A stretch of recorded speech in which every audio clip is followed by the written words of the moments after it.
Bonjour du Niçoirienne qui vous invite à venir au cours d'IA du professeur Pierre R. le jeudi après-midi. Nous nous amusons bien et apprenons beaucoup de choses nouvelles.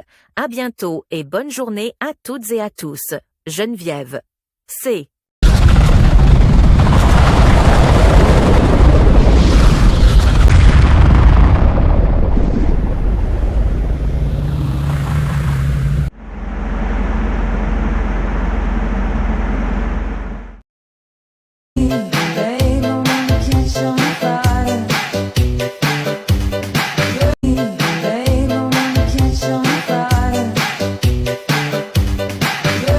Partons tous en exploration à la découverte des volcans. Un soir d'été, le petit Antoine se blottit sous ses couvertures avec son dinosaure en peluche préféré, nommé Dino. Avant de fermer les yeux, Dino, qui prenait vie uniquement la nuit, se pencha vers Antoine et dit : « Veux-tu visiter le monde des dinosaures avec moi ce soir ?» Émerveillé, Antoine hocha la tête avec enthousiasme. Soudain, sa chambre se transforma en une jungle luxuriante, grouillante de dinosaures géants. Il était maintenant dans le monde préhistorique. Antoine et Dino marchaient le long d'une rivière transparente où nageaient des poissons aussi gros que des chiens. Un ptérodactyle passa en planant au-dessus d'eux, saluant Antoine d'un battement d'ailes.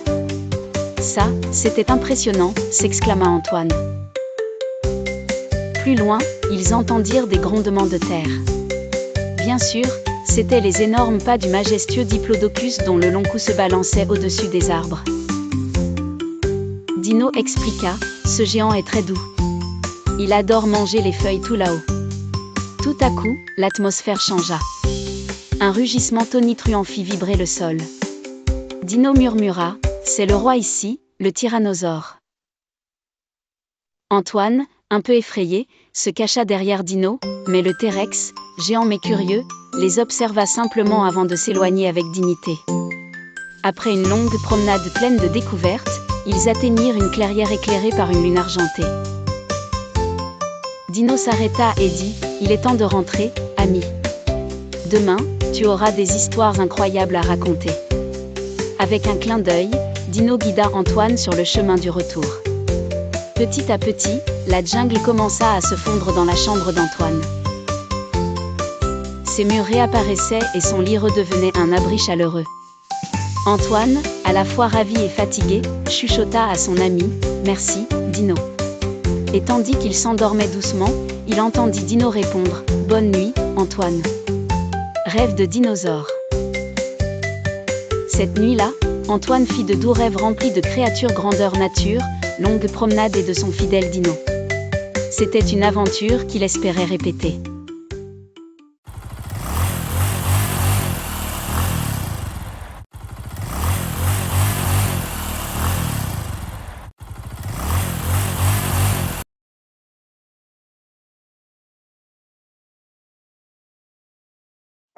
Par une matinée brumeuse en pleine mer, un navire marchand cinglait vers son port d'attache, ses cales pleines de marchandises précieuses.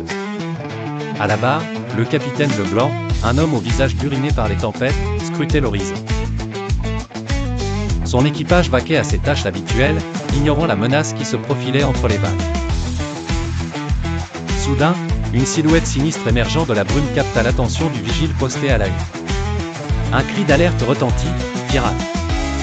Le pavillon noir des corsaires se dessinait derrière une pluie de boulets de canon qui perça l'air comme un tonnerre.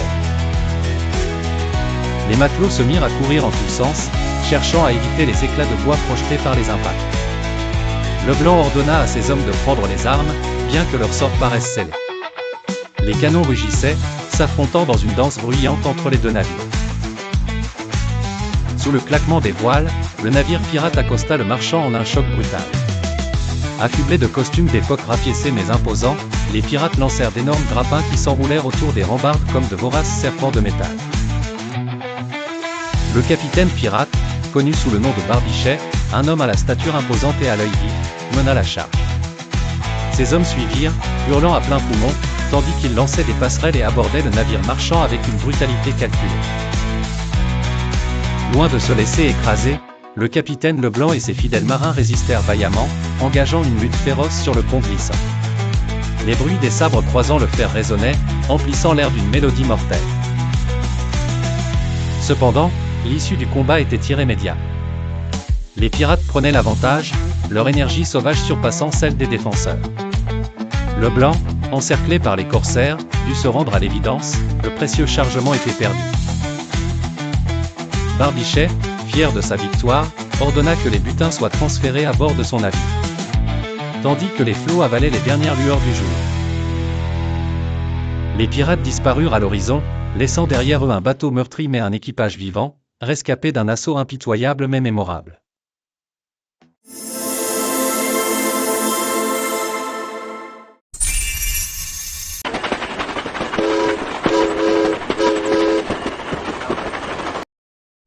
Il était une fois, dans un petit village entouré de forêts luxuriantes, une jeune fille appelée Boucle d'Or. Elle était connue pour ses cheveux dorés et ses manières gracieuses. Tout le monde l'aimait pour sa gentillesse et sa capacité à rendre les gens heureux. Boucle d'Or avait une mission, celle d'apporter la joie et le bonheur à ceux qui l'entouraient.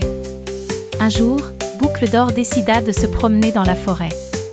En chemin, elle rencontra de nombreux animaux, chaque rencontre ajoutant une perle de bonheur à sa journée. Elle fit sourire une famille d'écureuils en leur offrant des noix, et chanta avec les oiseaux, remplissant la forêt de mélodies joyeuses. Alors qu'elle continuait à marcher, elle entendit des rires au loin. Intriguée, elle s'approcha et découvrit un groupe d'enfants jouant ensemble. Ils avaient l'air joyeux mais leur visage trahissait une certaine fatigue.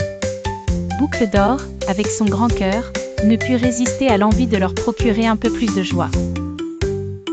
Elle s'avança vers eux, un sourire radieux sur le visage. « Approchez, approchez, c'est l'adorable Boucle d'Or !» s'écria-t-elle. Les enfants se rassemblèrent autour d'elle, éblouis par son énergie positive. Elle leur raconta des histoires captivantes et les invita à chanter et danser avec elle. L'énergie et la joie de Boucle d'Or étaient contagieuses et bientôt, chacun se sentit revigoré. Souriez, petite curieuse et curieux, souriez, petite princesse aux longs cheveux, disait-elle en tournoyant. Les enfants, remplis de bonheur, applaudirent et continuèrent à jouer avec une nouvelle vigueur. Boucle d'Or sourit en voyant l'effet qu'elle avait eu sur eux. Heureuse de voir ses visages illuminés par la joie, elle savait que sa mission était accomplie pour la journée, mais que d'autres attendraient sa visite. En quittant les enfants, elle se promit de revenir pour partager encore plus de bonheur. Ainsi, Boucle d'Or continuait à être une lumière pour tout ce qu'elle rencontrait, fidèle à elle-même, l'adorable Boucle d'Or qui sauvait toutes les curieuses et tous les petits curieux. C'était la première d'une longue série d'aventures dans lesquelles elle apportait toujours un peu plus de bonheur autour d'elle.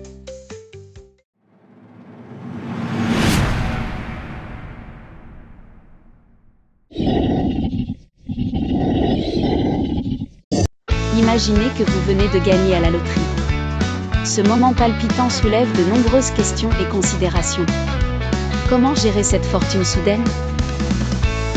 Tout d'abord, la question du secret. Devez-vous garder cette information pour vous ou la partager avec votre famille ? Choisir de garder le secret pourrait vous protéger des sollicitations incessantes d'argent, mais pourrait aussi isoler votre bonheur. En revanche, partager la nouvelle pourrait renforcer vos liens familiaux, à condition de le faire avec prudence et parcimonie. Confier cette information qu'à quelques personnes de confiance est souvent un bon compromis. Ensuite, l'utilisation de cet argent. Un voyage de rêve semble être une première étape des plus séduisantes pour célébrer dignement votre succès. Vous pourriez envisager un tour du monde en première classe, profiter d'une croisière de luxe ou encore louer une île privée pour déguster cette nouvelle liberté financière. Les investissements sont également une option sage. Ils peuvent vous assurer une prospérité durable. Avec une gestion réfléchie, cet argent pourrait travailler pour vous et pour les générations futures. Enfin, n'oublions pas l'importance de la générosité. Faire des dons de bienfaisance à des causes qui vous tiennent à cœur pourrait constituer un acte gratifiant tant pour vous que pour les autres. Une façon de redonner à la communauté et d'utiliser votre bonne fortune pour faire le bien dans le monde. En somme, la clé est de trouver un équilibre entre le plaisir immédiat et l'investissement dans le futur, tout en préservant la discrétion et le bien-être familial.